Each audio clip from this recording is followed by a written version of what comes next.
Okay. শুরু করছি। Just after less than 10 seconds. Okay.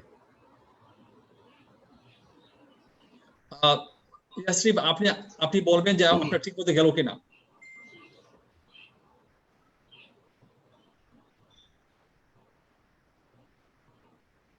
আপনার স্ক্রিনে লাইভ দেখাচ্ছে, ফেসবুক লাইভ অন দেখাচ্ছে। স্ক্রিনে আমরা দেখতে পাচ্ছি ফেসবুক লাইভ। আচ্ছা ঠিক আছে, স্ক্রিনে আসছে। ইয়াসরিফ, আবু ভাই এটা কি ইয়েতে করা যায়? ইউটিউব লিংকটাতে কি হেলাল ভাই, না না না না, মানে যে কোনো একটাতে করা যাবে। আচ্ছা Yathrib, are you there? Yassrib, are you there? Sir, I'm doing that. Yes, I'm here. Just a minute. আচ্ছা ঠিক আছে, আমরা আর একটু পরে। আচ্ছা ইয়াসরিফ, আপনি বলবেন যে আমাদের এখানে আমরা শুরু করব কিনা।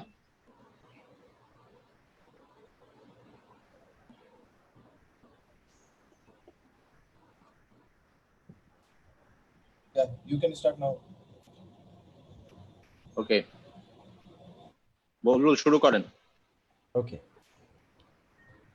সবাইকে মিউট করে দিন শুরুতে।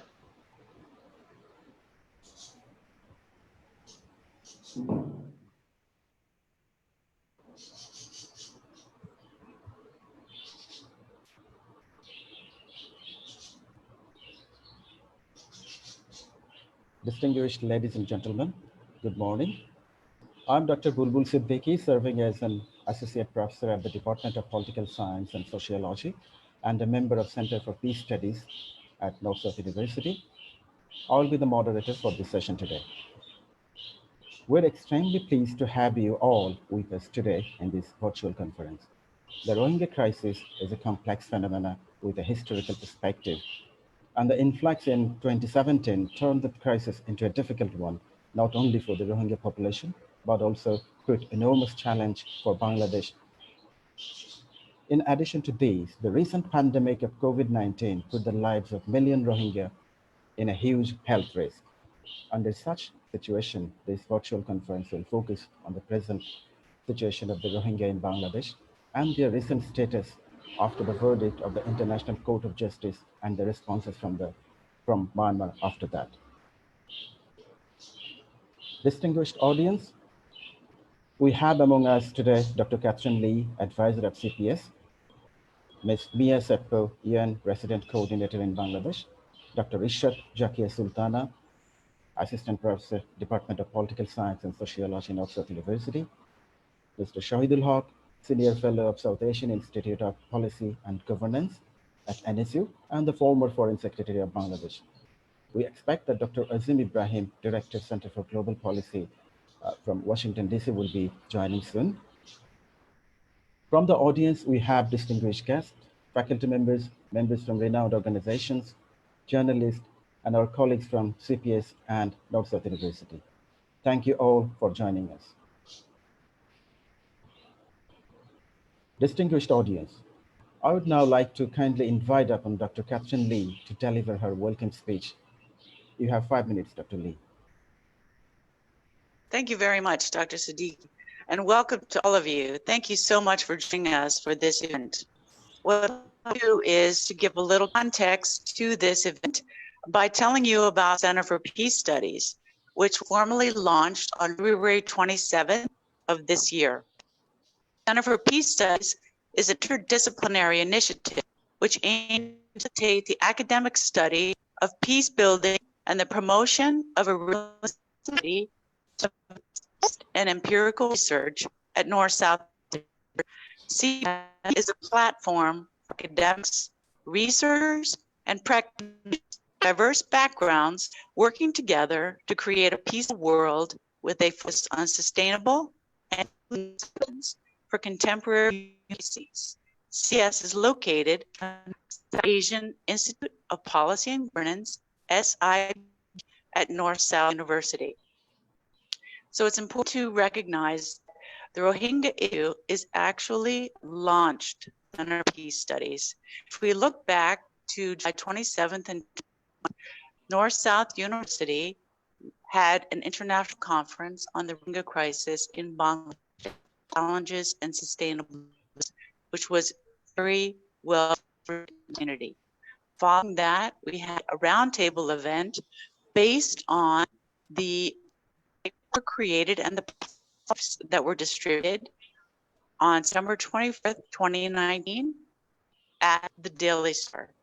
We also had a very important event on March 5th, which was called the Post-International Court of Justice, ICJ, Justice for Rohingya. And that was actually the first time that Professor Payam Avian from Mill University and Mr. Andrew Lovenstein, the international lawyer from Foley Hogg LLP, presented their views on the post-ICJ verdict. This was the first time the official legal team members of Zambia interacted in a public forum that was held at NSU. And just for your information, as we develop the Center for Peace Studies, we have a number of academic collaborations we have already joined hands with other partners, including the Bangladesh Institute of Peace, Support Operation Training, BIPSOT, the University of Arizona, the University of Hawaii, Manoa, and their Matsuda Institute for Conflict Resolution, the Humanitarian and Development Research Initiative, HADRI, of the University of West Sydney, Conflict and Resilience Institute in Canada, otherwise known as recently signed an MOU with the University of Amsterdam and the NGO COMI. So these activities in such a short period of time, Sorry to that the interrupt Center for you, Peace is Catherine. very much focused on issues related Dr. to the community, Catherine, and the Rohingya situation is one such issue. So with that, I'd like to turn back to the moderator. Thank you.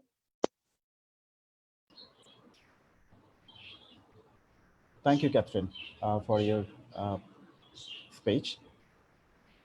I would now like to request Ms. Mia Seppo to deliver her speech. I would request Ms. Seppo to limit her speech within 8 minutes. Thank you. Thank you very much, Mr. Moderator. Thanks to all the experts and colleagues and everybody online. I hear the time limitation. I will try to shorten the remarks a little bit, and I'm very much looking forward to the discussion. So we are in an extraordinary situation. We have a refugee crisis, which is now facing a crisis which is shared by all Bangladeshis and the world community, and that is the COVID-19 pandemic. This is extraordinary in the sense that everyone is at equal risk, Bangladeshis and Rohingya, as well as the humanitarian workers who are there to support. We find ourselves in a situation where no one is safe unless everyone is safe, bringing into very stark focus the SDG call for leaving no one behind. We recognize the decisive action that has been taken by the government of Bangladesh with support from the humanitarian community to restrict the humanitarian response to critical activities only, to have a lighter footprint and less contact between people inside and outside of the refugee camps. This, no doubt, has delayed the arrival and the spread of the virus, and it allowed for an opportunity to really prepare, which everybody has indeed made full use of. We continue to deliver critical and life-saving humanitarian activities, be that the health and nutrition programs, distribution of food, fuel, soap, hygiene supplies, which is critical for containing the virus. There is a very strong joined up effort between the government of Bangladesh and the humanitarian community and the UN to also strengthen the district public healthcare, working with the Sada District Hospital, scaling up the number of treatment beds. We have 300 beds online, and we're hoping to have another 800 come to completion soon. It is important to recognize that all the work which is happening in Cox's Bazar on the COVID-19 response is there to serve the Bangladeshis, the host communities, and the Rohingya refugees. Addressing and tackling misinformation is very much part of the effort. You have heard the Secretary General's references to an infodemic, misinformation actually puts people's lives at risk. Misinformation feeds stigma and discrimination. Misinformation can decrease various communities' health-seeking behaviors, which is very dangerous. So in that sense, there has been a ramped up communication effort in parallel to the effort on medical preparedness. It is important to recognize, and even more so at a point in time when we have reduced humanitarian staff, that the Rohingya refugees remain at the center of all efforts. They are the ones that actually run the response, that keep communities informed, that make sure that healthcare, sanitation, community mobilization programs continue. You have all seen the numbers. We are now having nearly 2,500 confirmed COVID cases in Cox's Bazar district, and we have cases in the camps. We have also unfortunately seen loss of life, 5 among the refugees, 33 among Bangladeshis, and this is based on test results only. The actual numbers are likely higher. And based on what we know from science and around the world, we are unfortunately facing a situation where the worst is still to come. Because of that recognition, I want to recognize the work done by our own teams in Cox's Bazar, by the NGOs, by the INGOs, by the RRRC's office, by the DC's office, and the health care authorities in Cox's Bazar. I also want to recognize the solidarity that we have seen from host communities. This is the time to work together. This is what the Secretary General calls for strongly globally. This is what is needed nationally. This is what is needed at the community level. Working together is the only way forward. I want to especially recognize the frontline workers around the country. They need to be protected, they need to be respected, we need to keep the teams strong in order to carry this response. The COVID crisis is at its core a health crisis, which has turned into a multidimensional crisis around the world. For the Rohingya refugees, it is a crisis that further compounds existing vulnerabilities. I want to note as a particular concern as the United Nations, and I know this is a shared concern, the consequences that the crisis we can already see in terms of protection concerns.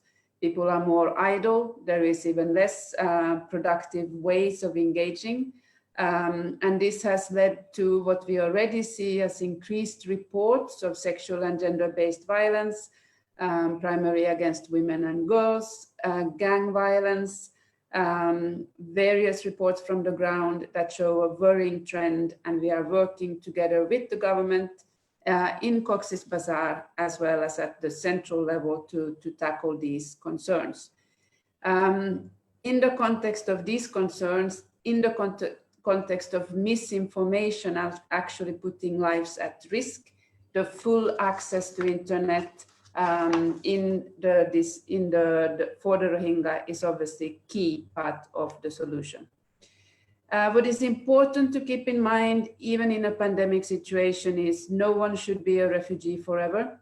If refugees lose hope, they will take desperate measures, as we have seen recently by deadly journeys at sea in search of better life. We have to keep hope alive. We have to keep focus on that bigger picture to find durable solutions for the refugees and tackle the big issues of statelessness, access to human rights and basic services in Myanmar.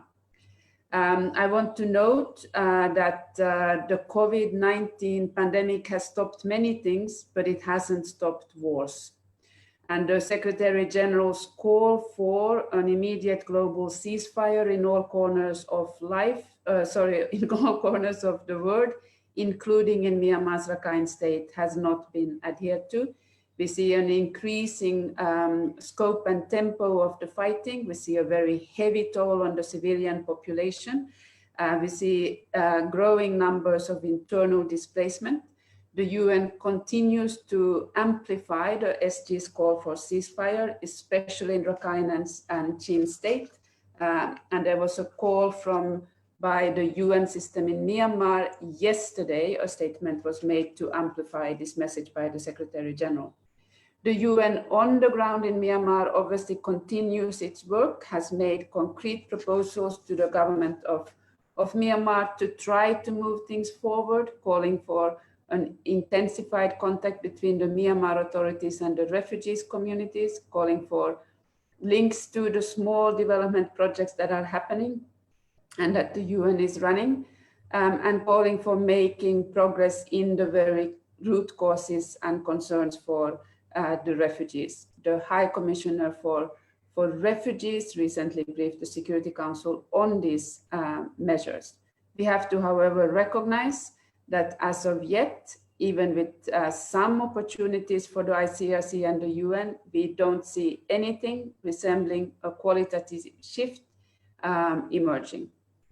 The Special Rapporteur on Human Rights in Myanmar, in her final statement just before leaving the office, made a very strong statement, recognizing that the action by the armed forces, the ongoing action by the armed forces may constitute war crimes and crimes against humanity, and calling upon the Arakan army to respect international law.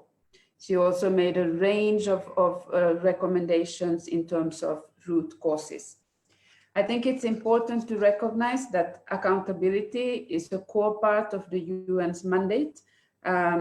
We have a number of mechanisms, and I want to be very short on this because I will know that subsequent speakers will speak to both the process of the International Court of Justice, the International Criminal Court, as well as international jurisdiction and the Argentine process. Let me just say that the provisional measures of the ICJ in January have directed the government of Myanmar to ensure some protection for the Rohingya against genocide. The UN welcomes the ICJ's order indicating provisional measures in the case of the Gambia against Myanmar on the alleged breaches of the Genocide Convention. But in order to preserve the court's independence, we will refrain from detailed comments. The High Commissioner for Human Rights has welcomed the ICJ's action. And the UN on the ground, of course, based on advice from our Office of Legal Affairs in headquarters, continue to support these mechanisms.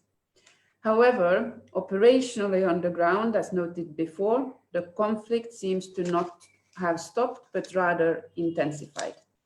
I also want to recognize that the IIIM mechanism, the Independent Investigative Mechanism of Myanmar, which is a subsidiary body of the Human Rights Council, is now up and running, building on the hard-hitting reports that were done by the Independent International Fact-Finding Mission. So this work is ongoing. And maybe as part of this complex picture, we should also recognize that some recommendations have been made under Myanmar's own Independent Commission of Inquiry. So where does this leave us? Accountability goes beyond judicial accountability.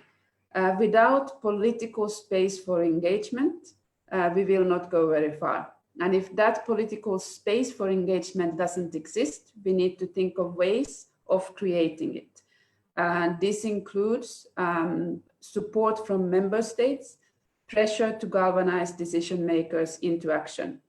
You are all aware of the blockages in the Security Council, and we certainly still need much more decisive and widespread member state support and pressure on Myanmar's collaboration with the accountability mechanisms.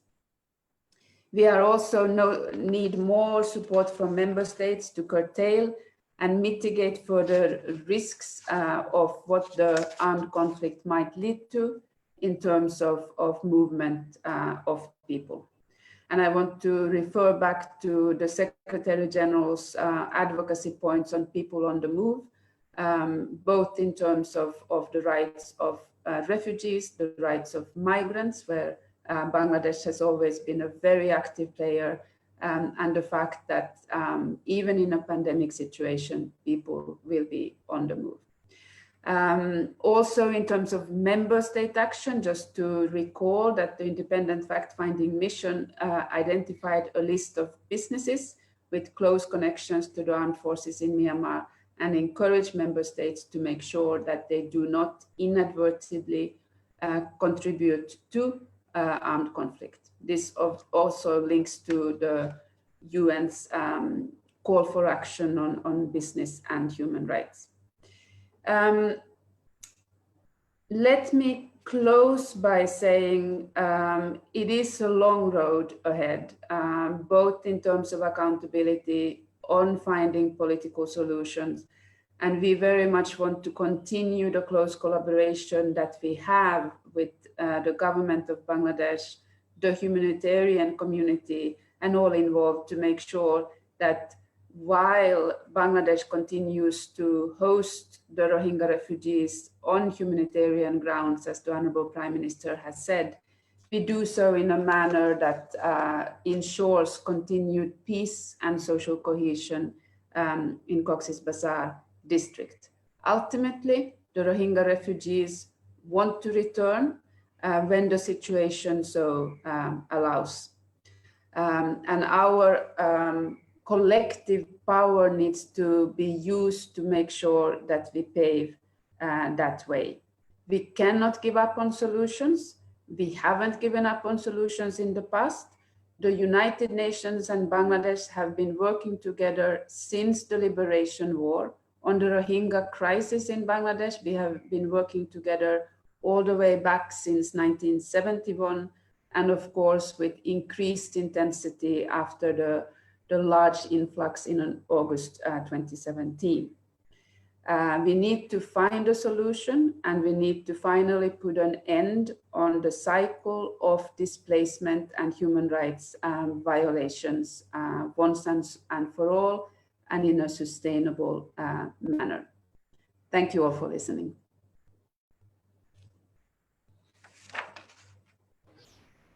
Thank you, Ms. Mia Seppo, for your excellent presentation and explaining the problems and contemporary situation of the Rohingya and the willingness of UN organizations.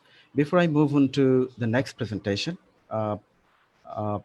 we have other guests arrived, and let me welcome Her Excellency Ms. Sitzel Blecken from Norwegian Norway Ambassador. And we have among us Mr. Steve Corley's head of UNHCR. Welcome to our event today. Now I would like to request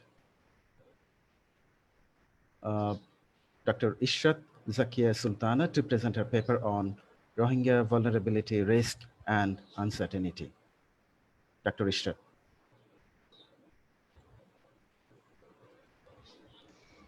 Thank you very much, Dr. Siddiqui. Good morning to all, and thank you very, very much for making time to join this webinar today with us. So first, let me just share my screen.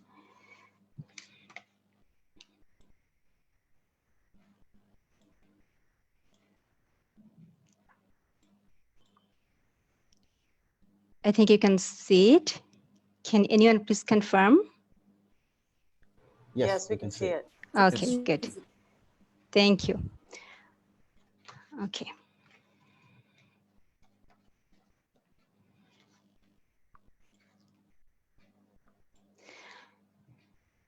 So I'd like to begin with this quote. A refugee is someone who refused to be oppressed. We have noticed that many a time the humbleness of refugees is often interpreted as cowardliness, and they're often portrayed first as refugees, then human beings.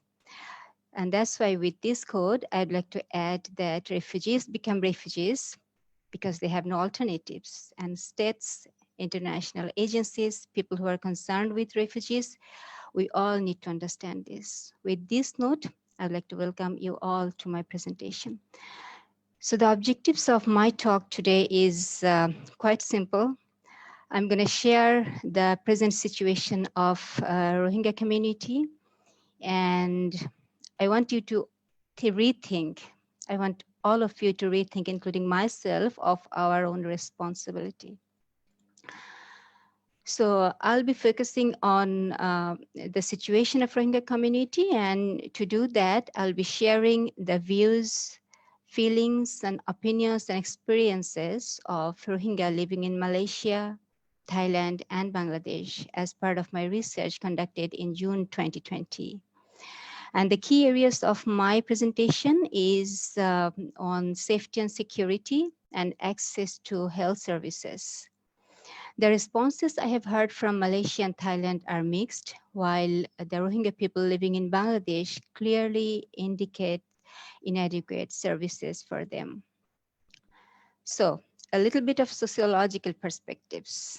The state's conventional assumptions about refugees often make it forget that refugees have a moral right to be in a safe place and not to be sufferer of basic human rights.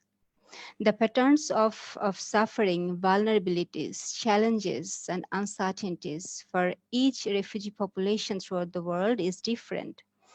My research with Rohingya refugees in South Asia and Southeast Asian countries shows that they belong to the same ethnic community, they belong to the same country, but they have different experiences. For example, COVID-19 has added a different dimension to the vulnerabilities of some Rohingya, while it caused new tensions and fears among them. At present, there are over 1 million FDMNs and between 30,000 and 35,000 registered Rohingya in Bangladesh. If there is anyone with us today who is not sure what this FDMN is, it stands for Forcefully Displaced Myanmar Nationals, a new term which doesn't exist in the refugee vocabularies, but that's what they are. So there is a big question mark on the screen, you can see. It's not a typo, by the way. I just wanted to draw your attention to understand that generosity doesn't always mean responsibility. I'm sure that all of you will agree with me that the fault finders, even the fault finders would agree that Bangladesh has done a tremendous job by giving shelter to the Rohingyas, and we all appreciate the role, the generosity of Bangladesh. While we agree with this and recognize the generosity of Bangladesh, we also need to raise question how much consideration Rohingya refugees are given when it comes to protecting them, and also ensuring the supply of adequate hygiene materials, hand washing, and other safety materials during this pandemic, and having access to internet to get the updates about the pandemic, and most importantly, making them aware of what roles they should play and what roles the government plays to check the spread of coronavirus.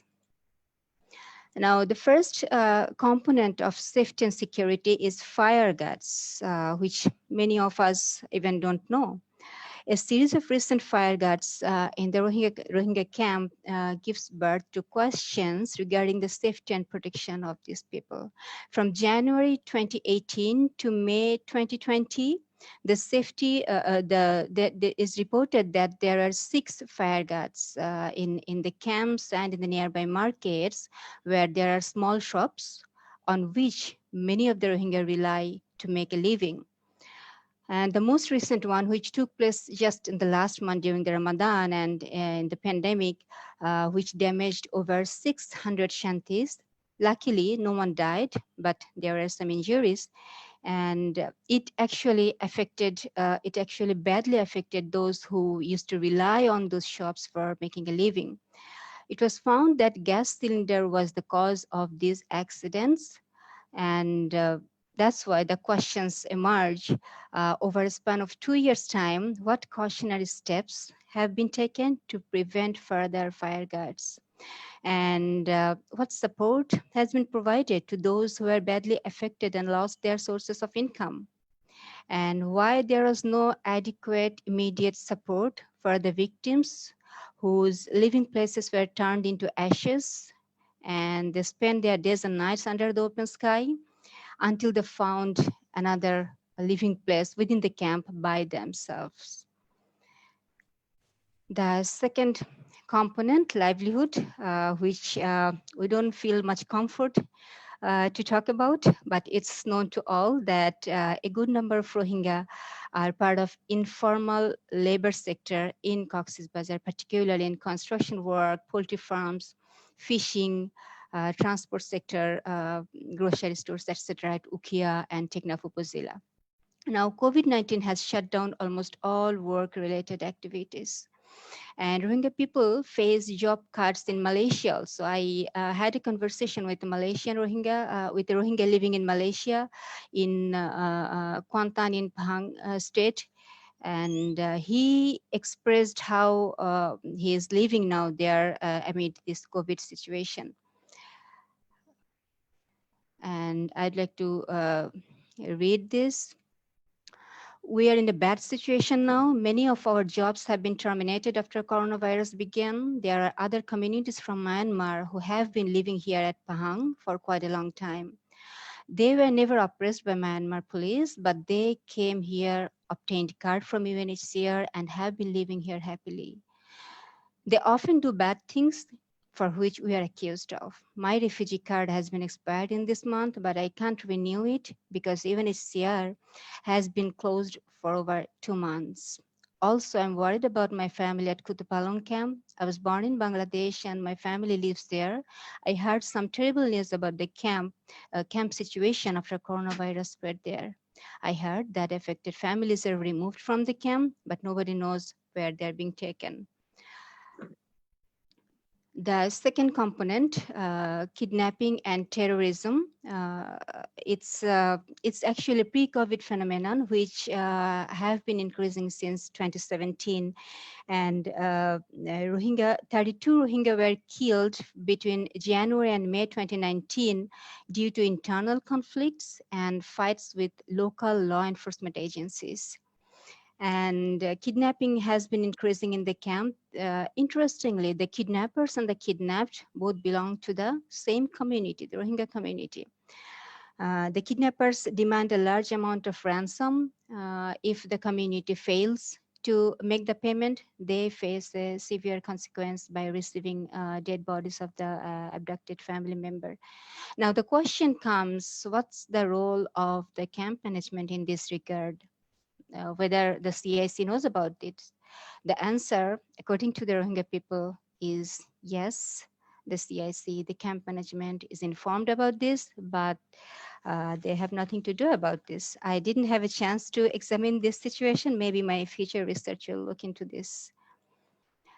Now, health service, the second area I'd like to share with you. Interestingly, compared to Malaysia and Bangladesh, the Rohingya in Thailand has positive experiences. I wanted to play the voice of a Rohingya community leader whom I interviewed 3 days ago, but unfortunately the audio isn't playing. So I'm gonna read it for you. In Thailand, there is no positive case of coronavirus among us, but in the southern part, there are some. We don't know how it happened, but the government gave them the best treatment and many are getting well now. I heard from some of my relatives in Bangladesh, the situation is difficult. It's too many people in small land. And yeah, so the situation in Thailand is different than Bangladesh because there is availability of clean water and soap supplies in the camp, but the camps are densely packed. Physical distancing is totally impossible because in the families, in each family, actually, there is on an average 4 to 6, sometimes 7, 8, or 10 members live in a single room. They use communal water pumps and toilets, and lack of daily nutrition invites further risk as a worst outcome of coronavirus. Now, may I just ask you to look at this picture carefully for a few seconds, and if you could find one single person wearing mask. But this is, by the way, a picture from the FDMN's camp in Okia. I don't want to give you a hard time, but I want to point out the person behind the CNG wearing a white toupee is the only person who is wearing mask. And this is the reality. This is the situation in the camp. In fact, using face masks, being in self-quarantine and frequent hand washing are not really popular among them. Why? Because A, they are conventional living style, and B, they didn't receive proper messages regarding the necessity of following these health rules. And in addition to that, as Ms. Miyasepo also pointed out, misinformation, like rumors around coronavirus are quite common there. And many of the Rohingya community members identify the main reason for this is shutdown of internet. And again, I couldn't play the audio file, but I'm gonna.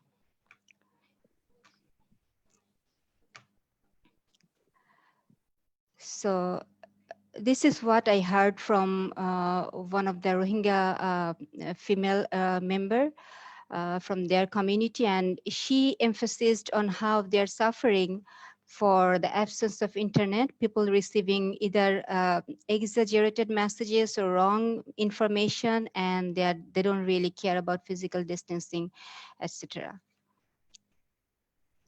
And another interviews, a digital form of interview. My research participant texted me on WhatsApp, and she really had a hard time to get the access to internet. It took more than 48 hours, and finally she was able to send this to me. But this is in Bangladesh, so I have translated it for you. And she also emphasized on the same thing. She says that we don't know what's going on in the world, no network is available, there is hospital, but the treatment is not really good. And she also talked about terrorism, how concerned they are with this. Now, a quick look at the statistics. This is from Intersector Coordination Group. So they found that 93% of Rohingya people had heard of COVID-19. But my question is, as I heard from the Rohingya community, that many of them do not even know about coronavirus.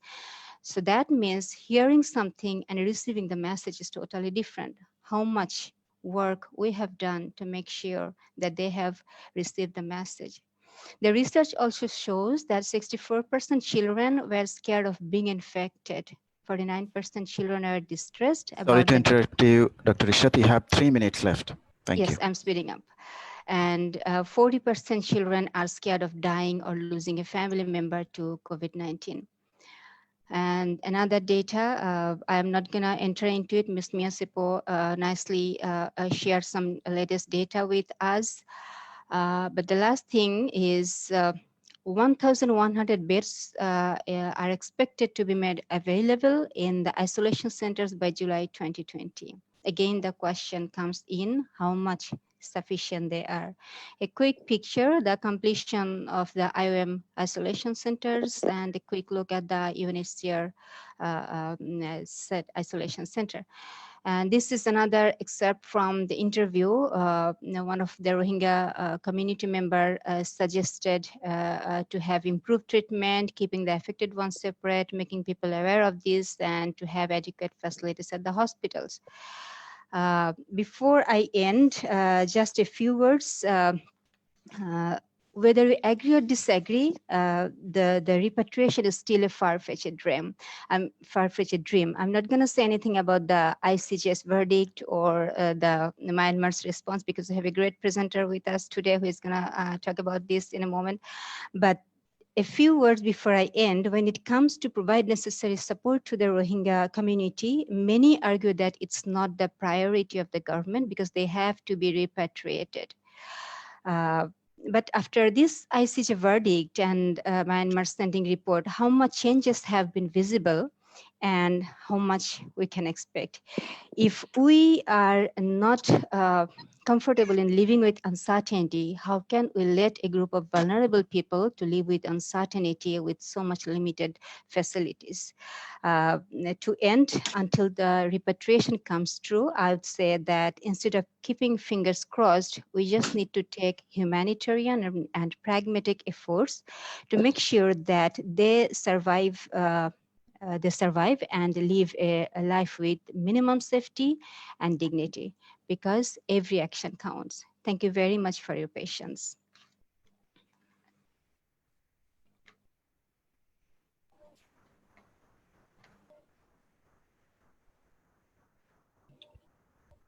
Thank you, Dr. Ishrat, for highlighting the recent situation of the Rohingya community in the time of Corona pandemic.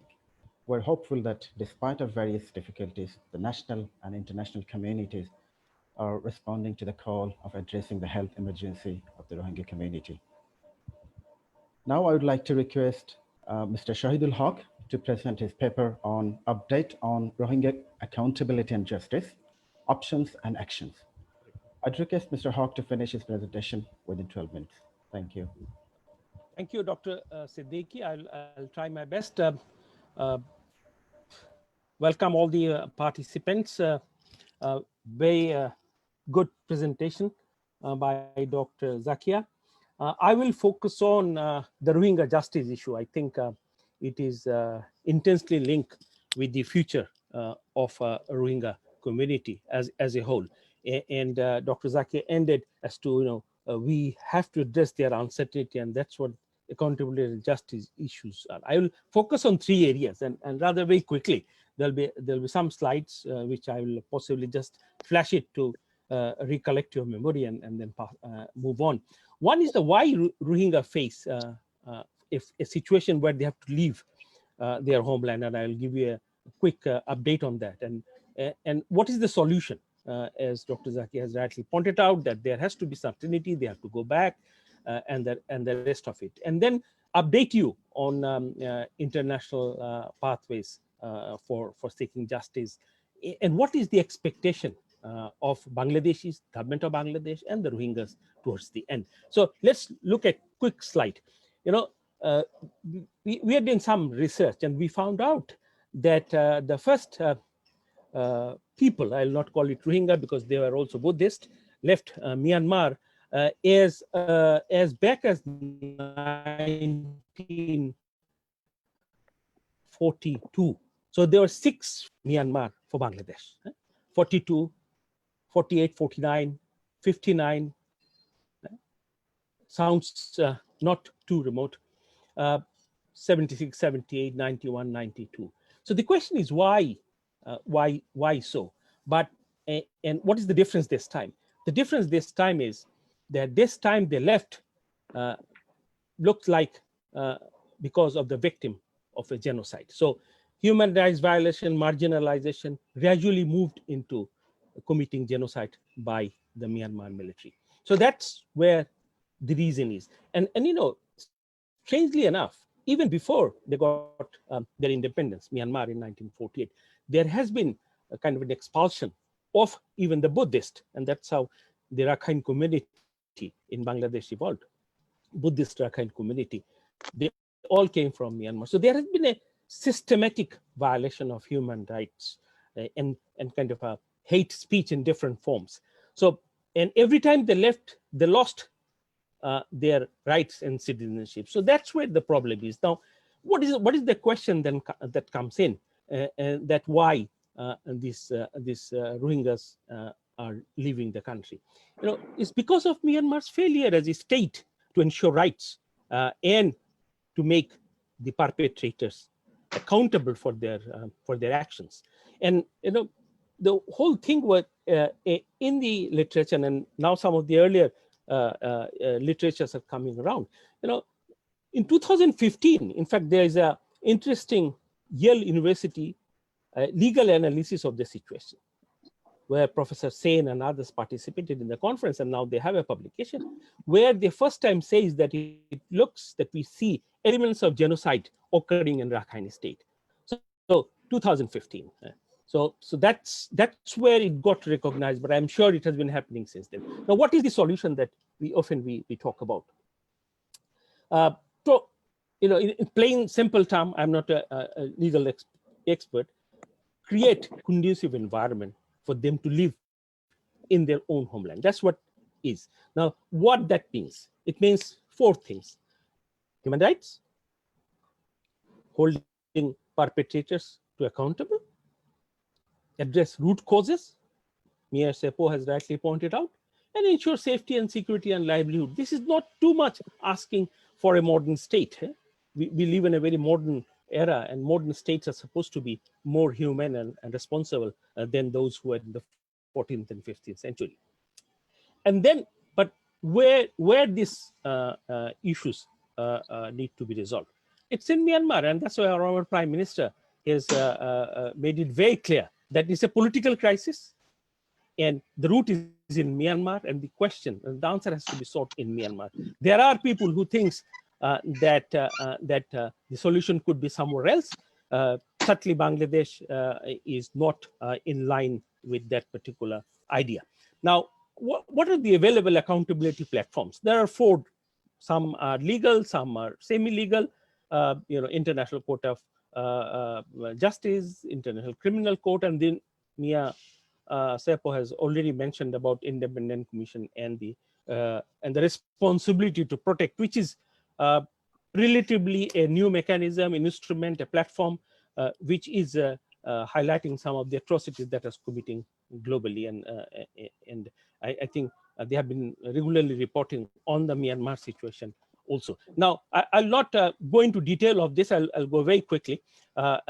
In terms of status of ICC, started off in April 2018, and the process where Bangladesh was deeply engaged, both in terms of the NGOs and the government of Bangladesh. And then in November 2019, they decided to go on with the investigation, and there's an MOU for the first time between Bangladesh and ICC. So ICC, which looks at the individual criminal record and acts, goes on, and it takes a little longer, but we know the stories and history. I don't want to mention it here because there's all learned participants. Now, back to the ICJ, started off in November 2019, and you know, to our surprise, quickly came out with which we call now is the remedial measures. I will also not go into this, but I want to also recognize the contribution of UN in particularly building this case, which was built around actually the report of the fact-finding mission. A brilliant piece of work in terms of highlighting atrocities that were committed against Rohingyas in Myanmar, and that became the document based on which the ICJ went into proceeding it. And it is a prima facie case of genocide. Now, what the court actually did, I'll not go into details. Court things. There are 3 things I think recognizably came out of the opinion. One is that, you know, for the first time, Rohingya were recognized to constitute as a special protected group, although in the context of genocide, for the first time, because Myanmar government never recognized them as a group, as an ethnic community. So that's one. It's a big achievement for them. They have been eyeing for it for quite some time. And the second one is that they remain extremely vulnerable in Myanmar. It's a court saying it. And the court verdict is binding on states, including Myanmar. And third is the real and imminent risk of irreparable prejudice to human rights. So we see now this continue to happen, and as we talk, there is another so-called clearing operation ongoing, which has forced some of the countries to come out very public, including the British embassy in Myanmar, to say that and stop this atrocities. So the state continues to do things in the name of law and order. Now, pending the final decision, the court has, very uniquely given some provisional measures, which clearly gives them various which they have utterly failed to perform. Now, one good thing is that the court cases linger on. So meanwhile, the court ICJ has said that every 4 months, first time, and then every 6 months, then onwards you should come and report, and which Myanmar did on 22nd of May this year, and followed by the Gambian response 5th June. It's very confidential and remains so. But whatever we hear, that Myanmar took the same old line that they are terrorists. There have been law and order situation, and whatever atrocity one or two individual has committed, we are taking care of that. And why are not they returning? Because Bangladesh is not taking enough measures to send them back, as if the Bangladeshis need to go to Myanmar. It is the Rohingyas who need to go back, and they have to agree to go back to start with. So the old story again, and I'm very happy to say that Gambia has put up a very good response with the very strong and close support of Bangladesh, international community, and some of the NGOs. Now, quickly, Mia Seppo has already shared both the UNG and Human Rights Commission actions. I think one good thing that the issue continue to remain alive in the Human Rights Council and in the UNGA Third Committee. The latest Human Rights Council resolution was adopted in 22nd this year, and that also brought in both the ICC and ICJ into the resolution. It was voted by the European Commission, and Bangladesh has been instrumental behind. So congratulations to the member states that they still feel this is something worth pursuing. So that's something we need to keep in mind. I'm just coming towards the end.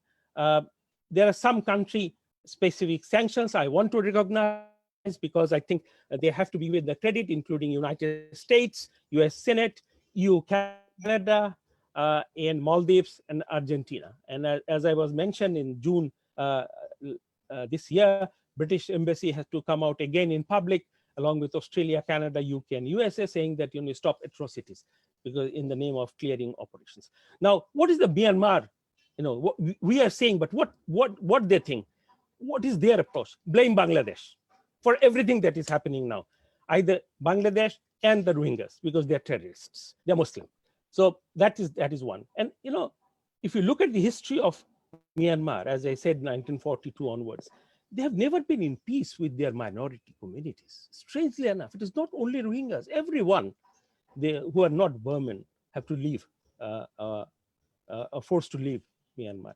The number one is they have never looked at the root causes which Kofi Annan Commission report brought out. And strangely enough, they said out of 86, 84 recommendation has been implemented. If it is so, why are they still having conflict with the minorities, even their own religious affiliated minorities? So absolute disrespect to international norms and principles of humanity. Now, that forces us to think, what is the big game that Myanmar is trying to play? And that I will leave for our geopolitical experts to look at. Now, what is the expectation and experts? 4. One is to make Myanmar comply with the ICJ verdicts and subsequently ICC. That international community need to do. Second, pursued Myanmar to take action for creating a conducive environment. They talk about bilateral agreement, but in the bilateral agreement, the core is that you will create a conducive environment when the Rohingyas will voluntarily go back.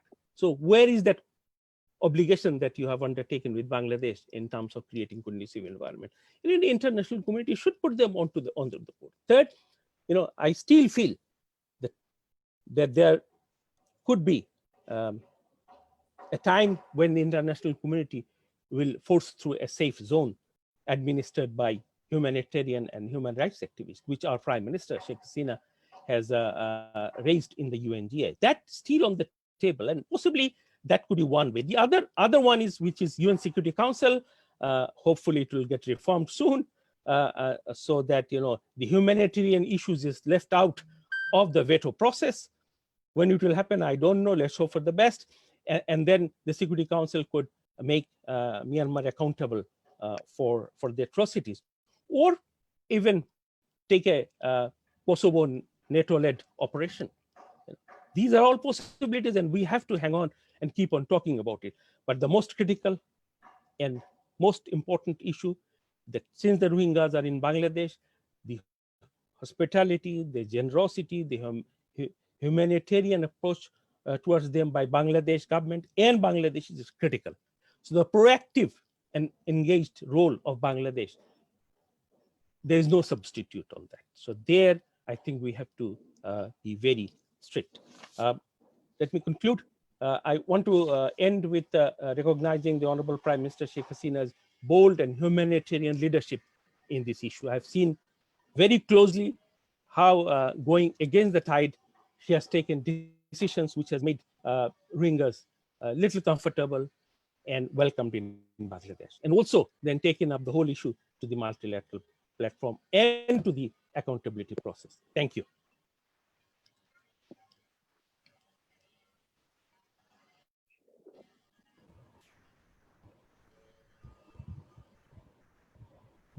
Thank you very much, Mr. Hawk, for your interesting presentation on update on Rohingya accountability and justice options and actions, and explaining the need for coordinated approach for the sustainable resolution for the Rohingya community, where UN and other international communities have a lot more to contribute other than playing the role by Bangladesh government alone. And we're very glad that various international agencies are in the same, but we want more coordinated effort from them. So we are almost at the end of our individual presentation. At the moment, we had another scheduled presenter, Dr.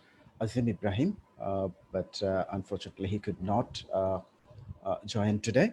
So at this moment, we'll start our question and answer session. So if you have any questions to any particular presenter, you can write in the chat box. So I will pass these questions to our respective speakers. So by this time I have some questions. So I will ask on behalf of you to the speakers. Let me find out the questions. So looks like Dr. Ishrad Zakia Sultana, she had 3 questions. So I'm reading out the questions. So Saima Khatun from Anthropology Department, Jahangarnagar University. Professor Saima Khatun asked to Ishrad Zakia Sultana. Her question is, I was wondering while researching, have you been able to conduct interviews with the Rohingya at the camps? Is there any scope to collect first-hand data in this COVID-19 situation? So that first question.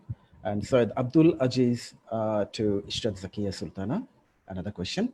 How long we will receive such ineffective complementary statement from international community for Rohingya people without creating real pressure to Myanmar to resolve the issue? And Mr. Kausar Ahmed asked another question to Ishrad Zakia. What nature of terrorism revealed in the camp you found in your study? And we have another question from Professor Halal Mohideen to Dr. Ishrad. That is, are not there any informed people to convince the policymakers that blocking access to harmful contents is very much possible through filtering without disconnecting internet, especially at a time of emergency when internet access is actually a life-saving instrument? So would you like to respond, Dr. Ishrad Zakia Sultan? And then we have some other questions to Mia Seppo and Mr. Shoaidul Haq. Sure, I'll go one by one. So the first one is from Syed Abdulaziz. I would not fully agree with you about the term ineffective complementary statement, because things are happening there positively, but of course we'll have to do a lot of work.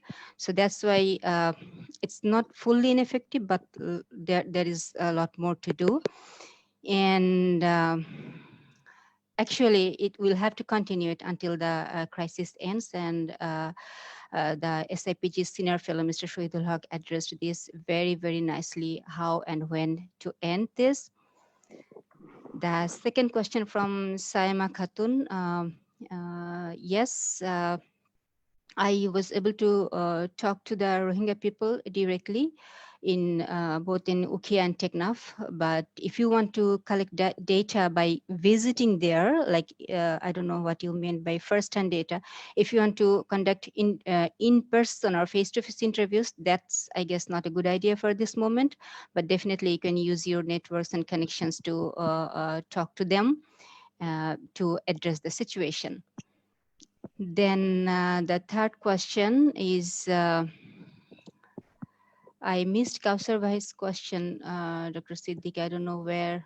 It was about terrorist activities in the camp. Actually, it's within Rohingya people, and also what the Rohingya people informed me that they receive support from Bangladeshi people also, I mean the local community also. So it's a joint venture sometimes, and also sometimes it's just within themselves. And they are powerful enough, as the Rohingya community informed, that the camp management has almost nothing to do to address this situation. Lots of occurrences have already happened there. Many of the families received dead bodies as a result of this kind of kidnapping and terrorism activities. And we all know about trafficking and smuggling of drugs, yaba, etc., etc. So there are diverse nature of this terrorism and this kind of illegal activities in the camp, which are sometimes organized within the camp people and sometimes supported by local people also. The last question I'm going to address from Professor Halal Mohideen, the major risk the government forces about Rohingya access to internet. Well, it's after the 25th August last year, the internet has been shut down. And it was the decision was made because it was thought that the use of internet, they may abuse the internet. They may be able to contact with the terrorist groups, or that might cause threats and risks for the sovereignty of the country. You know that they had organized a large gathering last year to celebrate the 25th August. But that was somehow misinterpreted in many ways.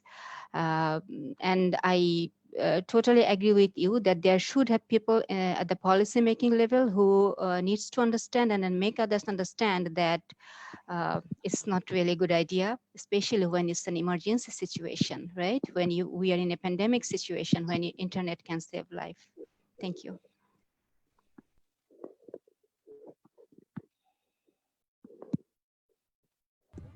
Thank you, Dr. Ishrat.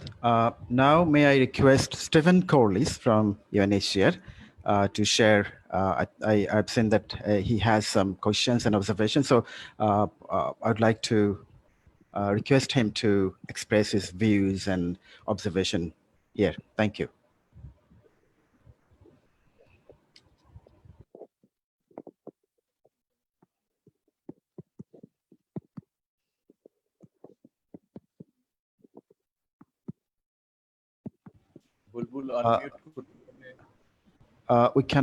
We're not listening to you, Stephen Corliss. Is it better now? Yeah. It's okay, sorry, I'm not good with my technology. Okay, no problem. No, but thank you very much for the opportunity to speak, and thank you to North-South University for this excellent event, and all three of the presentations I found to be very different and very, very stimulating. My first question is for Mr. Shahidul Haq, the ex-Foreign Secretary, to have his view on how he sees the implications for the ICJ case of the Gambian justice minister leaving his position to join the United Nations, and does he think that the level of commitment by the Gambia will remain the same, because this was a very unique, I think, actor. And then my second was less of a question than an observation for Dr. Zakia, just to note that protection services were not included within the critical activities that have been allowed to continue in agreement with the RRC and Cox's Bazar.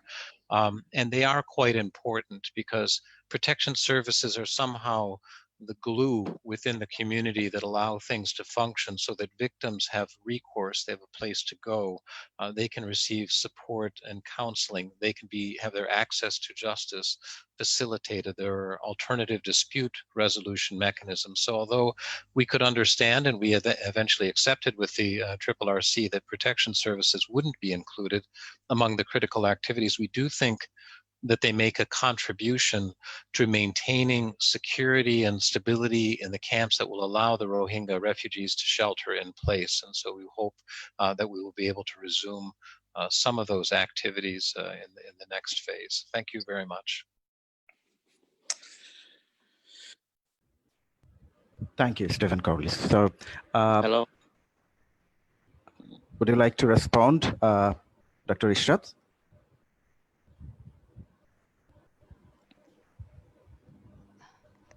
Sorry, I missed some of the words because of the low, poor connection. I don't know if you could summarize it for me. Shall I do that, or did you want to do that, Chair? That would be great, Mr. Collis. Okay, so thanks very much. It was more of an observation than a question, but just to note that I agree with your assessment of the security conditions. They're not new problems that you've described, but they've become worse in the last 3 months.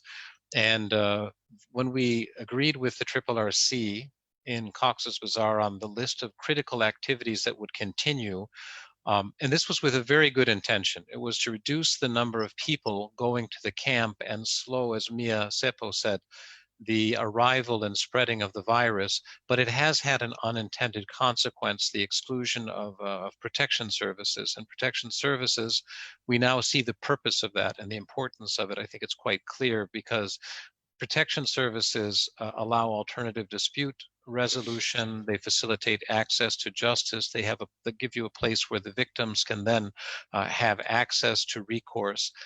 So in order to allow the Rohingya to shelter in place and maintain stability and security in the camp, we hope that protection services could be gradually reintroduced in the next phase of the response. Thank you. Yes, I thank you very much for making this observation, and I fully agree that this is a very, very important component, like including protection services. And what I feel that we just need to be more humanitarian. We just need to have more humanitarian perspectives. You might have noticed that at the end of my presentation, I tried to draw all of your attention that for ourselves, we feel risky to go to the grocery store to buy something necessary even for ourselves, right? And we don't want to go outside without masks. But how can we let this large number of vulnerable people living in this kind of situation when they don't want to wear masks and have protection mechanism? So what I feel that bilateral and open discussion need to take place between the RRC office and also the international partners. And of course, the messages, the roles of the community, the roles of the government, roles of the international agencies need to be clearly determined, because we cannot just blame the government or the international agencies. The community also has some role which need to make clear that if you do this, we can do our part too. Thank you. Thank you, Dr. Ishrat. So now I have some other questions to Mr. Shahidul Haq. So before I go into his question, I think in the audience we have Mr. Thun Kane. Are you here, Mr. Thun Kane? If you are here, then I would like to request you to say something. Who works from Myanmar community and resides outside Myanmar now. I think he's not here. So I'll read out some of the questions for Mr. Hawk from the audience. So one question from Stephen Corliss, I think you heard that. How do you see the implications for the ICJ case of the Gambian Justice Minister leaving his position to join the United Nations? Will the level of the Gambia's commitment remain the same? And another one from Mr. Kausar. And the question is, what is the international community, within quote, and what tools we have to deal with a nation state which is sovereign in nature? So, Mr. Hawk. Thank you very much. I'll start off with UNHCR Rep Steve's question. Before that, can you hear me? Yes, yes, you're clear. Okay, good. Thank you very much, Steve, for your as usual brilliant question. Before I answer you on the whole issue of change in the Gambian law minister, let me just flag which you regarding the question that you raised vis-a-vis Dr. Ishrat, which is the whole issue of security concern. I think there's a very fundamental misperception that security is not to do securitization. So you absolutely ensure law, human rights, and rest of it, but without making it a securitized environment. So no securitization, but security, of course. And in the same way, you cannot do ensure security without being securitizing the Rohingya refugee community until and unless you depoliticize the issue. So that's the other aspect. I think that also fundamentally raises the question of the internet. You know, how you do security without securitizations, and there are things, there are examples. We had long debate on that, and I'm sure that at one stage things would be a little more proper. On the issue of resignation or leaving the government, let me put it in this way, of the Gambian law minister who was instrumental in submitting the ICJ case. I assume that the gentleman who has replaced him, who is also a lawyer, a barrister, would continue to pursue, because the state of Gambia is behind the case. Individuals are important, but they are not unreplaceable. So that's the other one. And I think as a process, the accountability process has taken off. It was much more critical when it did not register, either in the ICJ or in the ICC. It has been registered, it has been went through a first round, and so is the ICC, so is the Human Rights Council. We shouldn't undermine that, or the Security Council, where things are continue to move. So I assume that we'll have to wait and see, but I think it has taken a momentum and it will continue to rebound. So, and you have to understand that there are other OIC countries, including Bangladesh, the international community, the UN, including the Secretary General, who is behind it, who has welcomed it, and I'm told that he has already passed on the ICJ remedial measures to the Security Council for their action. So let's see how it goes, and I'm sure that international community will continue to take steps to ensure it. And these kind of accountability and justice issues are never easy. You know, there are all kinds of things that's being played behind the screen to kill it, and I'm sure it's continued to happen. Some of us do also feel it, experience it. I'll not go further than that. The issue of on the issue of accountability and justice, another dimension which our resident coordinator Mia Sapo brought in, which I think it's a very brilliant way of putting it together, that there is judicial accountability, but there are also political accountability. So let's see how much the political accountability complements the judicial accountability. That's something to be seen. And the political accountability, I hope that's what she meant. It has to come from the UN system, from the Council, Human Rights Council, and from the UN Security Council. So that's the other part. I'm extremely hopeful that at one stage the whole accountability would come into reality. The question would be much harder as to how we implement it, and their Security Council has to be more united. On the issue of international community, who is the international community? We all are international community. We the people, international community. This nation state is not the only international community. And despite the fact that we see a reversal of sovereignty things today, but it is true that international community is not equivalent to nation state.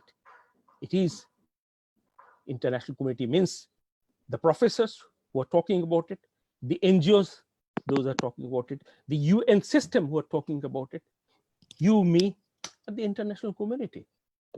And this international community would get much stronger voice in post-pandemic situations. You'll see that. You'll see that the state that we currently see has to be more responsive and responsible to the people and to the global humanity. Thank you. Dr. Siddiqui, I'm Hamid. May I put my question to Ms. Mia Seppo? And Mr. Briefly, Siddiqui please. mentioned about geopolitical, part is very crucial in addressing this issue. We are friends of two giants, China and India, and they are very much powerful in the UN sessions. How does how do UN think of convincing these two strong neighbors of Bangladesh to take a positive role in creating political will of UN members, so that there is a resolution of creating pressure on Myanmar to bring back the Rohingya? And to Dr. Zakia, you mentioned about uncertainty, and both, I think few of the presenters were sharing frustration about the services for the camp people. And they are living in uncertainty. They came to Bangladesh on uncertainty. And if miraculously, in few years, the decision is bringing them back, what is the preparation to, take the challenge of uncertainties in Myanmar itself or in Rakhine itself? So Zakia may also kindly. Okay, thank you. But I would put this question to Ms. Mia Seppo. Okay, thank you, Hamidul Haq. So we have some other questions for Mia Seppo. So I'll read out that for you, and then you can respond to that question, these questions together. So from Dr. M. Joshimuddin, who is Associate Professor at North South University. His question to Mia Seppo is, the UN General Assembly and the UN Security Council have obligations to ensure the R2P in Rakhine. How do you evaluate the role of the UN in this regard? That's one. And Mr. Hamidul Haq already expressed his question. And Ashok Das, he has a open question to any of the panelists, so I can request Ms. Mia Seppo to respond to that if you can. His question is, if Myanmar continues to not budge or drag its fate indefinitely, rendering the Rohingyas' return to their homeland untenable perpetually, could they ever expect a life beyond the camps? Ms. Mia Seppo, you can respond to this question now. Thanks. I make a few comments, and I think there might be others who would want to come in. When it comes to the dynamics of the Security Council, and this is obviously something that has been seen in numerous conflicts throughout the history of the United Nations, its 75-year history as we're celebrating this year. And the fact that reform of the Security Council has been part of the conversation ever since the Security Council was put in place. I think it needs to be recognized that the mandate of the UN and the strength of the mandate of the UN depends on the political will of UN member states. The United Nations engages through its various mechanisms with member states. When it comes to the engagement with China and India, we have the special representative of the Secretary General who has a regular dialogue with these member states. in addition to various operational issues, other parts of the UN system, and we're also engaging through various regional mechanisms. But the UN depends on the political will of member states, and that is obviously always going to be a reality. And also I want to highlight that it's also about, of course, the diplomacy of the member states themselves, including Bangladesh engagement with the member states in question on these. On the R2P in Rakhine, I mean, this is obviously a challenging process. The United Nations has a continued discussion with the Myanmar authorities when it comes to humanitarian access, the fact that there are complex procedures in place to ensure access, the fact that this has been further deteriorating because of the escalating conflict. This is something that must change and which has been strongly emphasized by the United Nations in recent briefs to the Security Council, including by the High Commissioner Grandi.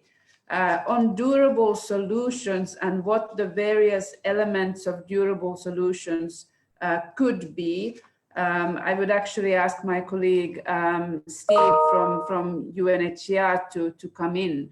But suffice to say, it is a combination of many elements, and progressing on them requires a coming together and a mobilization of the international community and member states. But I would want Steve to speak specifically on durable solutions, as it is a concept that UNHCR is very much in the lead of when it comes to refugee issues. Steve, would you want to come in? I don't actually, yeah. Steve, durable solutions and the elements of durable solutions. Sorry, could you repeat the question for me? Steve, I just wanted you to come in and comment specifically on the UN's position on durable solutions and the various elements of durable solution in terms of integration, third country, and return. Okay, yeah, so for UNHCR, of course, there are three traditional durable solutions, and the most important and best for refugees is to return home voluntarily, but in conditions of safety and dignity. And I think the Foreign Secretary already spoke very eloquently to the reasons why people have left Myanmar, and those are the very same reasons why people are not going back at the moment. The reasons why people fled in 2017 have not been resolved, and including the fact that there's a marked deterioration in the security conditions in Rakhine State at the moment, not directly targeting the Rohingya, but they're definitely caught in the crossfire. So what do we do in the meantime? What the UN has tried to do is to maintain a very thin bridge, I would call it, in Rakhine State. We are present. We are there under a memorandum of understanding between ourselves and UNDP and the government of Myanmar. That allows us to carry out small-scale projects in villages of return with the idea of creating conditions. But I don't want to overstate the impact of what's being achieved. It's quite limited. We try to push the envelope on our access at all times, and to make sure that we are able to access, learn more about what's going on the ground, build our contacts with the communities and with the authorities to work toward a eventual return. But I have to be honest with you that door for return is not open very far right now. Probably the most important motivator for return is, what do the refugees themselves want? And what you consistently hear from the people in Cox's Bazar, the Rohingya themselves, is they want to go home. They can see the hills of Myanmar from the high points of the camp. It's not so very far away. And nobody would stay, I think, in Kutupalong camp if they were able to be safely home in their own community. So I think we should have confidence in them. That if we can create the minimum conditions for them to return, and I don't think they're asking for the moon, I think they're asking for very reasonable things. They want their children to be safe. They want to be able to move freely. They want to be able to send their children to school and earn a livelihood and have a pathway to citizenship. And I was speaking yesterday at an event, and I said, you know, there are really a few things there. It's language, culture, and identity. And I linked this to Bangladesh's experience in the 1970s. The war here and Bangladesh's independence was very much about language, culture, and identity in addition to political voice. And so those things really do need to be resolved for people to be able to go home. But of course, there are two other durable solutions. One is resettlement to third countries. There has been some, this has been suspended from Bangladesh since 2009. I think the concern of the government there is that if you had a process by which refugees were leaving from Bangladesh and going to third countries to build a new life, that could potentially draw others to come here. It hasn't always worked that way in other settings. And there probably are some people who would benefit very much from a third country resettlement solution. And we're always open to discussing that further with the government. In between those two, going home and going to a third country, there's local integration. And we understand that right now that's not a conversation that the government of Bangladesh is ready to have. The point of view of the government is that the people are from Myanmar, and to Myanmar they need to return. And I think for the moment we have to also hear the Rohingya themselves, because the solution they want is return. And as remote as it may seem, and as many challenges as there are, that's what I get up every day to work on, and I'll continue to do that. Thank you.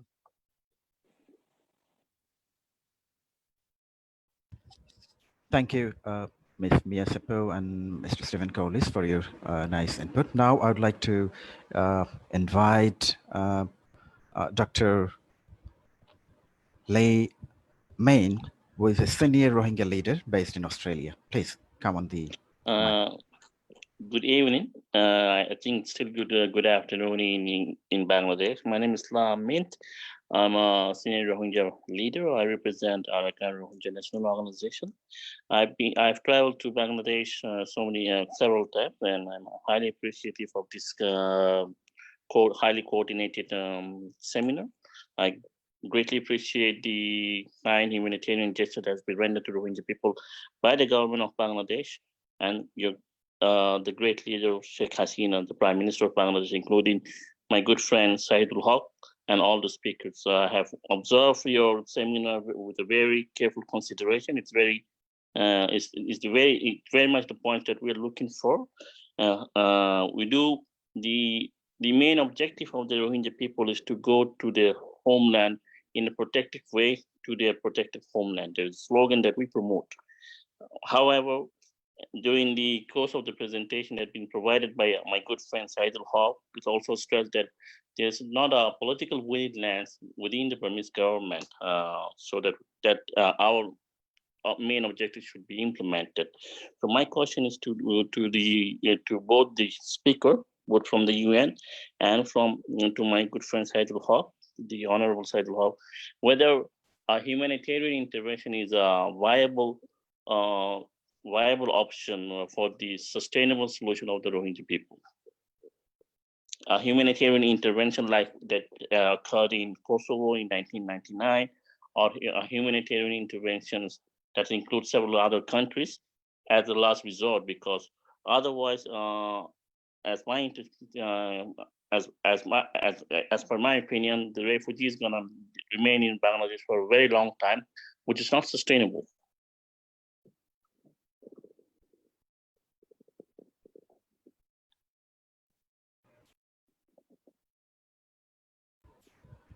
Thank you, Dr. Main. So, Mr. Haq, would you like to respond to Dr. Main's questions and observation, or anyone else can also respond to that? Can I this time pass on to our UN colleagues, because what he's actually raising is hypothetical, but very much could be bringing to reality. As to if the Myanmar continues to behave the way it's behaving right now, what the UN or what option is there for UN to undertake? I hope that they will give an answer, and then if I feel that I think otherwise, I'll come. Thank you. Okay, Ms. Mia Seppo or Mr. Stephen? Thanks. Okay. I think if the question is related to measures such as protected zones and so on. I think it's worth noting that the international experience of these measures were obviously rather mixed in terms of the actual protection provided to people. So a word of caution there. The second issue goes back to what was raised earlier, which is these measures are approved by the Security Council. That requires a coming together and political will in the Security Council, which, as you know well, has so far been lacking when it comes to the Rohingya refugee crisis, where other parts of the UN system, and especially when it comes to the fact-finding mission, the IIIM has seen more progress moving forward in terms of international action. I do want to recognize that the efforts working together to mobilize member states for action has also had results beyond just the accountability track.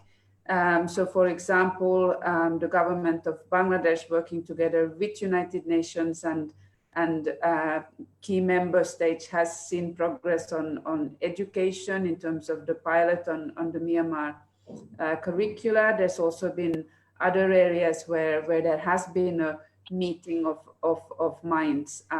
But when it comes to the measures that I believe you're referring to, that would require political will from member states, which so far, as we discussed earlier, has still been evasive. And where, of course, the skillful diplomacy of the government of Bangladesh will be critical moving forward. The voice of the Rohingya in these various discussions will be critical, especially the voice of Rohingya from Cox's Bazar district, because that is the weighty voice in terms of what is actually happening. And I think it's worth noting that the government of Bangladesh in its diplomacy has quite effectively used the various fora that the United Nations offer to reach out to member states, going from 3 direction providing statements by the Honorable Prime Minister using the UN General Assembly as the stage, to bringing the issue on the agenda of the Security Council more times in 2019 than actually any other crisis. And also, of course, using the human rights mechanisms. But I think the former foreign secretary, who was very much the one setting that direction and driving the Bangladeshi diplomacy and all the conversations that we've had around humanitarian diplomacy, I would very much welcome your perspective. Thank you very much. I think our distinguished RC has very nicely responded to the whole thing. I will not go into a debate on that today. I'll share with you a story, just 1 minute. It's very interesting. It talks about UN. It was just, I think, a couple of weeks after the Pearl Harbor attack, and Churchill, the then Prime Minister of Britain, went to meet FDR, the Roosevelt, the president of, to everybody's surprise, very early in the morning, FDR, who's popularly known as FDR, Roosevelt, was kind of in his own sleeping gown, running towards the room of Prime Minister Churchill. So everybody was kind of, and he went into it without knocking into the door of in the room where Prime Minister Churchill was staying. And he went inside and saw that he's still in the sleeping mode. So he said, I just couldn't resist. Whole night I was awake, finding a name for the global body that we are trying to build. What is that? And then both of them standing, and they said, United Nations. This United Nations will bring peace, stability, and everything to the world. And immediately, Prime Minister Churchill, I'm quoting a historian, said, yes, brilliant, let's go tomorrow morning with this idea. And that's how UN was born, and UN was born with a lot of hope, aspiration. It didn't say we the nations, it says we the people. That's where the issue is. Now, at this critical moment, I think this Secretary General is also thinking that UN is at a crossroad, for which UN was created by those great leaders, whether it has been able to fulfill the aspiration, we the people. And they have to really think, otherwise they'll find themselves irrelevant to the people. And that is why I believe that people, the marginal people, the people like Rohingyas, whose hope the UN has to also carry. Now, how that will be done, how the nation state will behave, we have to see. But I think every pandemic teaches a lesson. Every pandemic, the last pandemic that we had, sorry for taking more than 2 minutes, last pandemic we had changed the European two things, strangely enough. One is that the European started not using the hat, which has been their tradition for ages. They thought this has something to do with the pandemic. And the women stopped wearing the corset. That was the time corset was discontinued, because that is conversum. It tracks on the respiratory system. So even at that individual level, things got so much change. And this pandemic has taught us so many things. I think UN has to really reinvent itself with the people to do something for these kinds of people. Rohingyas are not alone in this world. There are many, many Rohingya type people in the world for whom UN has to do something. Thank you. So sorry for being late, but I thought let's bring in some bit of a light touch into this. Very, very, very interesting, bringing out very interesting discussion here. So we have another representative from Fiends J. Are you there, Mr. Fiends J? Would you like to say something for a few minutes? I see your name in the room.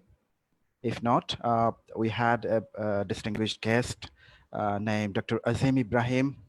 I think he could not make it today. And now I would like to request our friends from the press.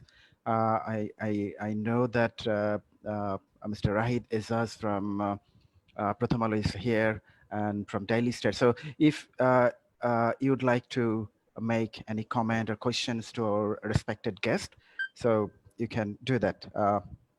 Mr. Rahid, are you there?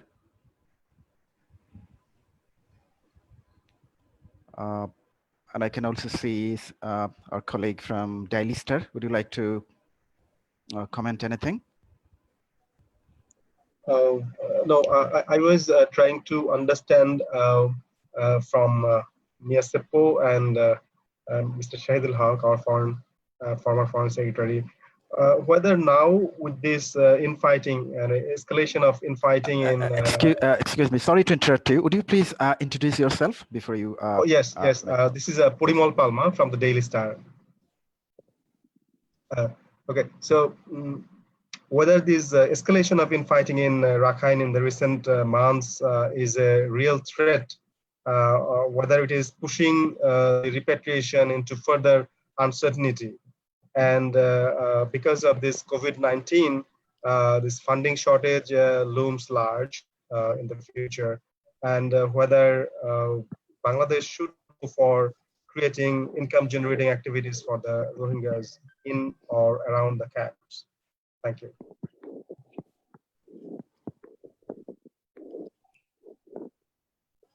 Thank you, Mr. Palmer. So, Mr. Hawk, would you like to respond to that, or? I think Purimal has raised a very fundamental question as to how we continue to deal, in the absence of a better word, with the Rohingyas who are in Bangladesh. Should we include little more livelihood, education, and things like that? When I when I left, we were having the discussion, including the internet discussions. I don't know where the discussions is currently, but I think UN should continue to pursue the government to open up a little. I think a lot of steps have been taken, a lot of progress has been made. In terms of education, I know a major change has taken place. But on the livelihood issue, I mean, it has to be pursued, and I think it will gradually happen. On the issue of state of Rohingyas, state of Myanmar, I think the UN was established for ensuring peace, stability, and rights, which came in subsequently. Now, if a state continues to destabilize a region, continues to commit atrocities against its own people, isn't there a role for the UN as such? In addition to making statements in the Human Rights Council, that is where my question is. Now, peace and stability is critical, and this area, I think it was Mr. Hamid who raised the whole thing in here.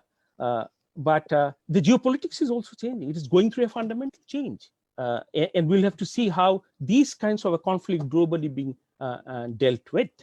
But I think this is the time when international community led by UN should bring in a major strategy to deal with refugee-like situations. This is the time when possibly there will be little more appetite on the part of a nation state, because this presence of refugees not only create a situation, complexities, but also destabilizes the region. It has the potential. Look at Libya, look at Syria. I think how long we'll keep our eyes closed on this? This will pull down civilization. Thank you.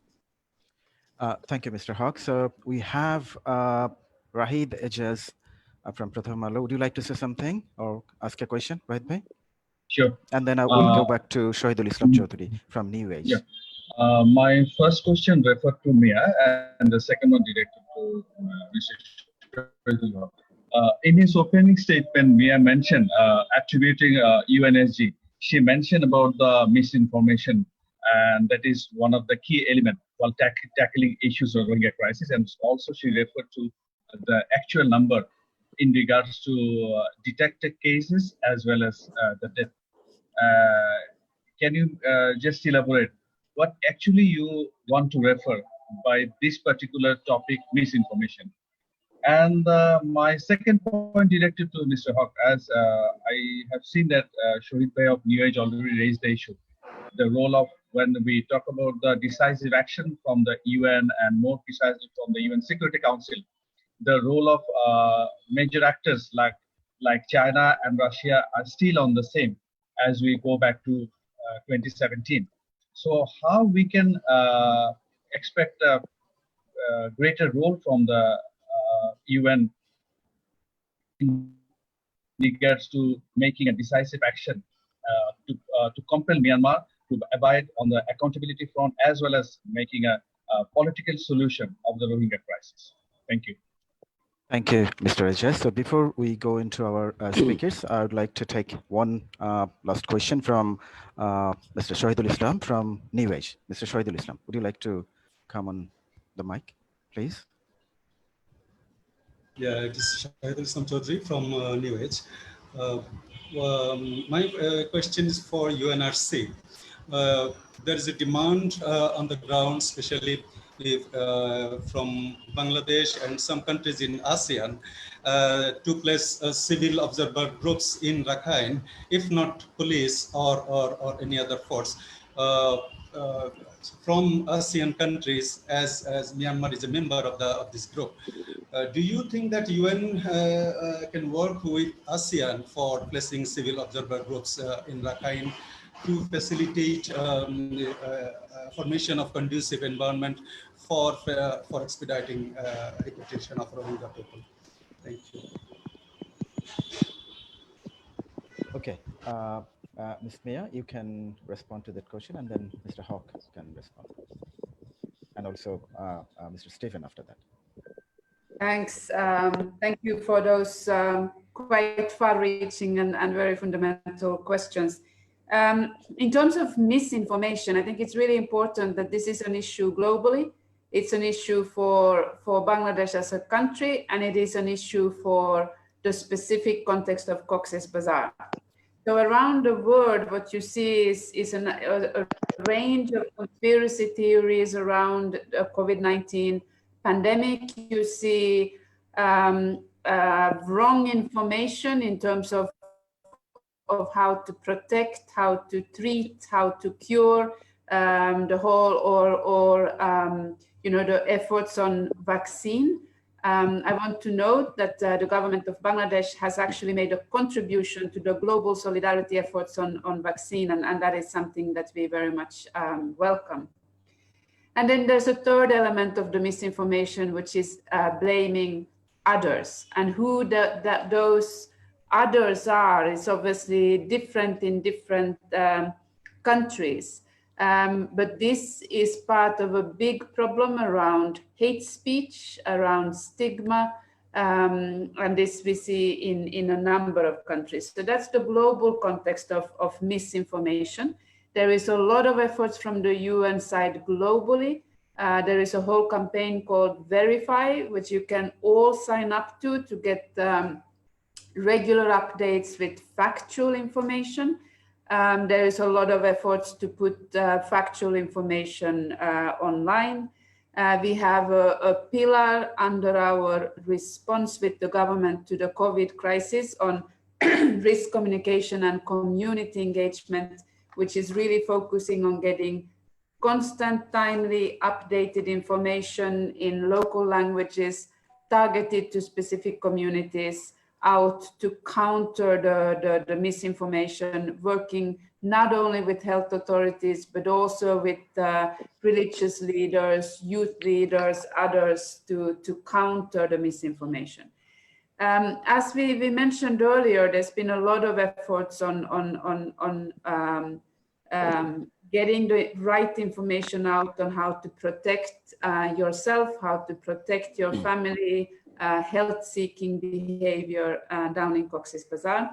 But as was also mentioned by the previous speaker, there is still work to be done in terms of just the awareness raising on wearing cloth masks, on trust in terms of the measures being put in place, and really mobilizing the community around Bangladesh, and equally down in Cox's Bazar, equally down in the Rohingya settlements, at a stage, at a point in time when there is community transmission.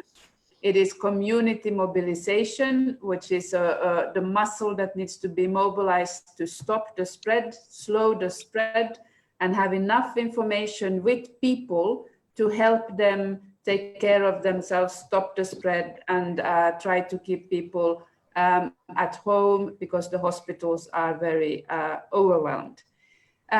In Cox's Bazar specifically, we have seen some narratives that blame the Rohingya, that blame the humanitarian workers, that kind of spread the narrative that stigmatizes and increases fear.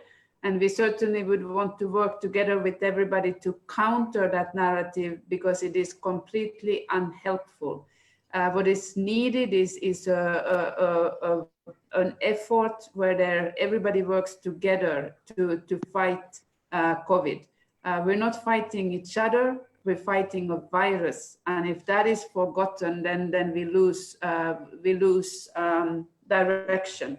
There is no walls high enough to fight the virus. It has to be a joined up effort. And in Cox's Bazar, that effort is the Rohingya, it's the host community, it's of course the government and the health authorities, and it is the humanitarian community who are there to support.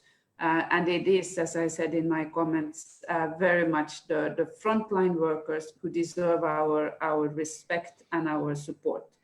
But we have raised concerns, and we appreciate the support that we've been getting from authorities around some of these very dangerous messages that actually come close to hate speech, and that is the wrong medicine and the wrong way to fight a virus. I hope that answers the question from Daily Star.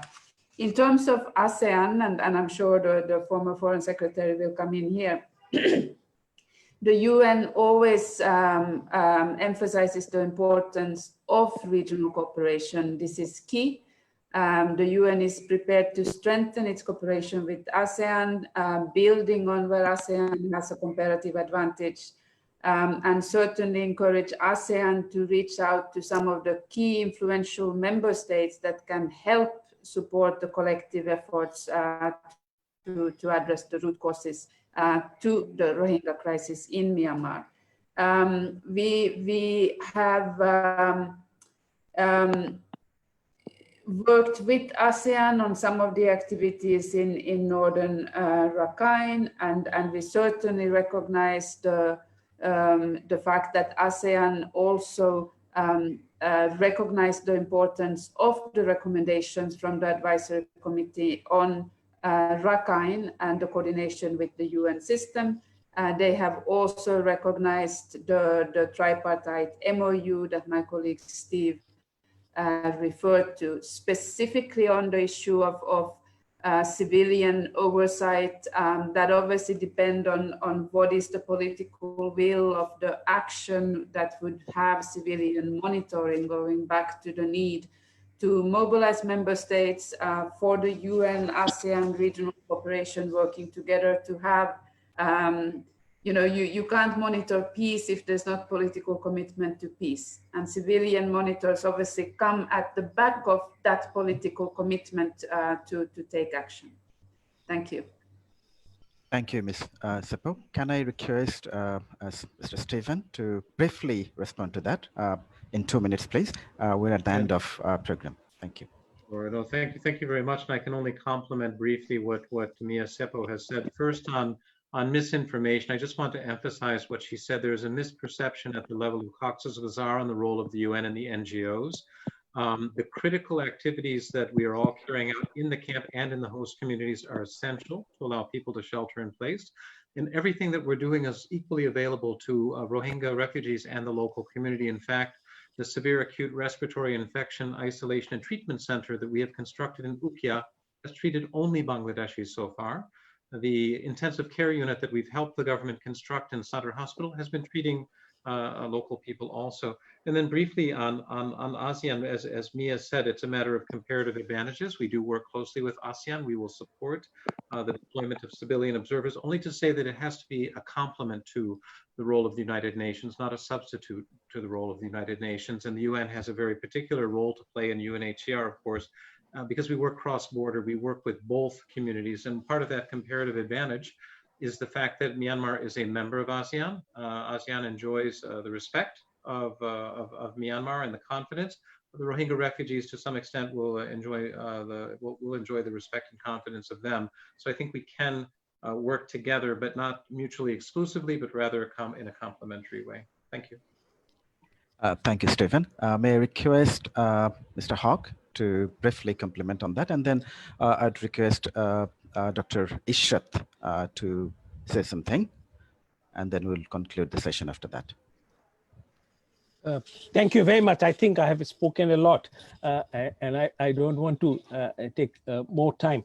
Just one thing, I think our UN colleagues did realize how much faith we, the people, are putting on the UN, despite its limitations. So that's an asset for the UN to move forward and bring in a substantive change in its work, and taking mandate from people as well, not only from the state. Second thing is that I think it's I always kind of provoke our people saying that we are sliding into post-truth, post-rights era. And I think pandemic has brought a great opportunity to stop that slide into a kind of non post-truth and post-rights era. And I think there are great realization among many, many countries, although there are few global leaders who doesn't believe in it. But the people as a whole believe that we, not only that we have to push standards of faith in people, rights in people, and human rights situation globally. I think the pandemic has given us a hope that we just cannot be only creating wealth. We have to also create well-being and rights. Otherwise, it will be a very imbalanced society. I see that's where we need to look at. And let me bring back the whole Rohingya issue. I think it's a very unfortunate community. The other community that I can think of is the Palestinians. I hope that UN will really do something which will bring rights and peace in the Rohingya community. Thank you. Thank you, Mr. Hawk. May I request Ishrat Zakia Sultana to respond in 1 or 2 minutes? Yeah, sure. Thank you very much, Dr. Siddiqui.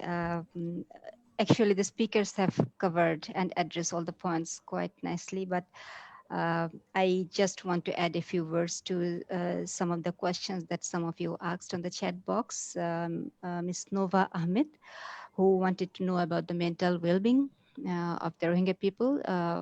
I haven't yet come across any empirical research on this as of now. So I cannot really answer this question at this moment, but from our discussion, maybe we can get a sense of what could be the situation of their mental well-being at this moment in the camp. The second question was from Mr. Palma, trade relations with Myanmar, which has been well addressed by the speakers, Mr. Collis, Ms. Sepo, and Mr. Hawk also. Actually, when it comes to the discussion of the role of China and India, sometimes we feel like we see a big wall in front of us, right? We cannot move ahead. But we should be optimistic, what I believe, because COVID-19 has really taught us a lot of things, has brought a lot of changes in the dynamics of the world. And of course, this will impact on the political will of many of the big powers of the world. And I'm optimistic on that. The last one, Mr. Hamidul Haq, who asked the question of the preparation when and if they go back to their own country. Mr. Hawk touched on this, but I just wanted to give a brief note that the government of Bangladesh early this year has already developed education policy for the FDMNs, which I would say is not a holistic one, a comprehensive one, but still it shows some light for us. And the second thing is, I think that we need to prepare them with some sort of skills so that they can, when they go back to their country, they can make their own living. And for that, lots of research is needed to know their expertise, their interest, and how we can match them. But finally, I would say that it's the role of the UN and UNHCR more specifically to make sure that the minimum safety and living condition is there in Myanmar once they go back to Myanmar. Thank you very much. Thank you, Dr. Ishrat. Thanks for nice, thought-provoking, provocating discussion. I would now like to request Dr. M. Joshimuddin to conclude the session, who is the coordinator of Center for Peace Studies. Thank you. Dr. M. Joshimuddin, please.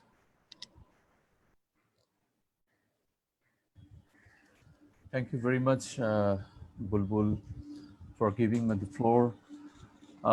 We all know that Rohingya crisis is a grave concern for Bangladesh, for the international community.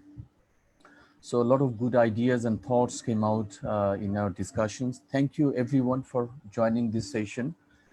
You all know the Center for Peace Studies CPS very frequently organize various events.